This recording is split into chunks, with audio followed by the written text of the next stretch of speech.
আজকে আমি তেল পিঠা তৈরি করব। আসসালামু আলাইকুম। আপনারা সবাই কেমন আছেন?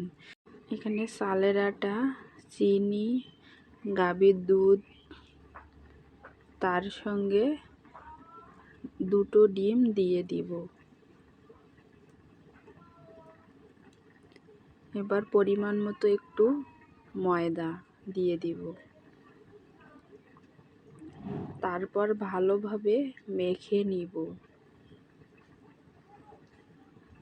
এবার আমার মেখে নেওয়া শেষ। এবার চুলায় একটা কড়াই বসিয়ে তেল দিয়ে দিলাম। একটু গরম হলে পিঠার আটাটা দিয়ে দিব। তারপর একটা একটা করে আমি পিঠা ভেজে নিব।